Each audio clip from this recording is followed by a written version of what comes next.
So I'm here today with Sandra Bell, who is one of the performers this year in the 2020 Fundy Fringe Festival, and we're going to ask her some questions that you might be interested in hearing. So how old were you when you started doing theater, and what was the first role that you played? Oh my. I cannot recall. I know as a young, like 6-year-old, a friend and myself set up some theater in our basement for the neighbors to come and watch. But So I think truly fringe theater. yes. But I had a role. I think I was in grade 6 or 7 or 8 I was the highwayman in The Highwayman. Yeah, so I had good. a lead role. The title role. But I did some in high school for the first couple of years, then nothing for the last years of high school, and then nothing through university. And it wasn't until I got to St. John that I started doing, sort of went back to theater. Okay. Yeah. So how did you get involved with the St. John Theatre Company? I believe I was involved up at UNB St. John with some theater there, and I like theater, so I was going to the theater, so I was going to see St. John Theatre Company shows, and like a lot of people, I thought I'd like to be part of that. So came out and auditioned for some roles, and then slowly got more and more involved on the board and things like that as well. So awesome. So of all the shows that you've been in, what are your personal favorite characters that you've gotten to play? I have a number of roles that were sort of challenging in different ways. 39 Steps was challenging in all sorts of ways. I played 3 different roles in that play, and it was all very high energy, lots of comic timing. It was a lot of fun. I was in The Pride of Parnell Street, an Irish play, two-hander, challenging in a whole different way. It's a serious role, and it was huge role as well. So for me, that was just a challenge in terms of playing that kind of serious character. I've had lots of roles I've quite liked. I seem to get a lot of comic roles. I guess you're very good at it. I have some comic timing or something. But yeah, I find those fun because you're working often with a group, like something like Noise is Off, which is just great to work against people and sort of find the timing between each other. That's always it's a really wonderful. Good show. Yeah. So have you done Fringe theater in the past, either with Fundy Fringe or a different festival? I've done 2 Fundy Fringes in the past. One was called Portrait, and the other one was called Look to the Lady. So one was in the 2nd or 3rd year, and one was the year after that. And so it's been 3 or 4 years now, since 4 or 5 years. Oh my gosh, time flies. Since I've been part of the Fringe that way. Yeah. And we're super excited to have you back this year. So do you want to tell us a little bit about what your Fundy Fringe 2020 show is going to be? Yeah, it came about because of this pandemic world we're in. And like a lot of the plays I create, it sort of started with an idea of the staging. And I thought to myself, what would theater, to have live theater, what would it have to look like? And so you'd have to be kind of separated. You'd have to have people not in the space for a very long time. And I'm consumed, as we all are, even though we try not to be, or at least I try not to be. I'm kind of consumed by this state of the world that we're in. So first I started with a design of my set, which puts me in a box, a black box, a very small box inside a larger box. Because we are all boxed in at the moment. Yeah. And then it's called isolation time. So I kind of thought of it as me in the center in this box with people moving around me like a clock, like the ticking of a clock going around and around. So the audience will be moving around me in the center. So it's theater in the round with a moving audience.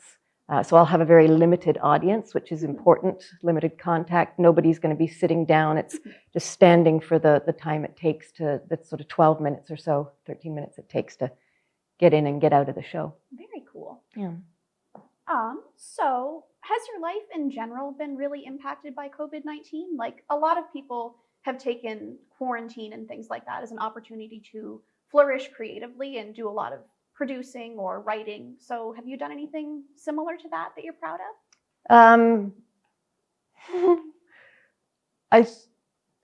I find that although we have potentially the time at home and the time alone that you usually look for, or at least I look for, when I'm doing something, a creative project, it's usually not under the kind of stresses that this pandemic has put upon us. So the mind isn't as free creatively, but obviously pressures make you think other things. And so you come up with creations you never would have outside of this situation. So yeah, sort of working within the confines that I've been given. So some things are flourishing and some things are just fading. Understandably so. Even speaking to like talking about the pressures and the situation that we're in with a pandemic, a lot of people since this has started have been talking about how supposedly during the plague, William Shakespeare wrote King Lear. Do you know if that's true?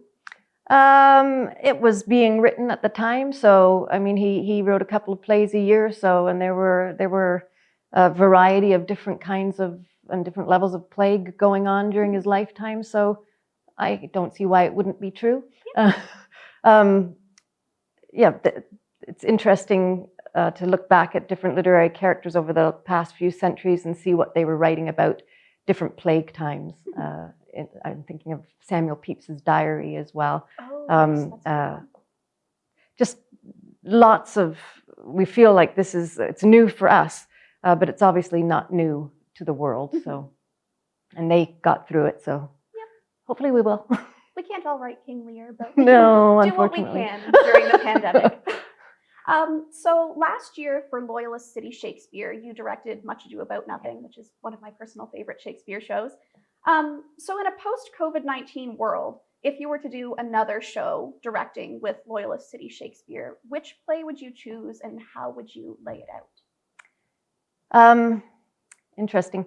Yeah, I like them all, but just in terms of something that has a pattern of pandemic and then you said post-COVID world, so something that moves into something more comic, I think I'd probably choose one of the later plays, something like The Winter's Tale, which starts really quite dark and bleak and under a huge amount of stress and people acting oddly because of the stresses, and then transforms itself into something joyful, and then goes through a little bit more bounce back into some stresses, but then has a beautiful resolution where things come alive again that you thought you'd lost forever. And I think that's the kind of reach I'd like to do in a with Shakespeare after all this is done.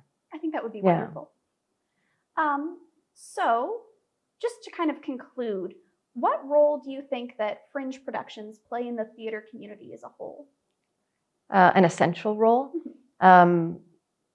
We are able to put on kinds of plays that we wouldn't be able to put on in any other scenario, and to have the support of the Fundy Fringe Festival behind it, where you're being supported in terms of marketing and tech and building an audience, but you're able to do creative things that people just wouldn't give you the time for.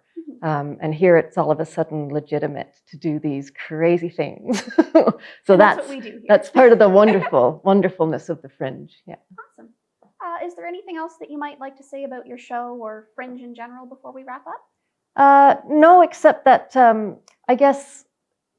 except of course I do. when we think about the new normal, and this sort of Fringe is trying to deal with the new normal, our Fringe 2020. And so some of it will be recorded, some of it will be live streamed, some of it will be live.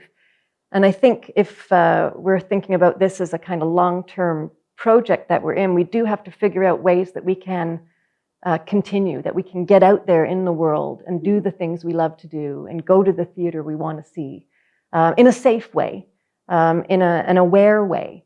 And I think that's partly what my project is trying to do, is build a play that actually demands a safe way of performing and a safe way of watching the play. So I hope that people do feel that they feel good about coming out to the plays that we're gonna offer them this year. Yeah. Awesome. Well, thank you so much for coming in today.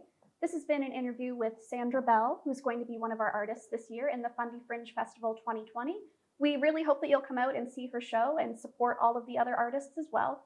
And we look forward to seeing what you do this year. Thanks. Thank you.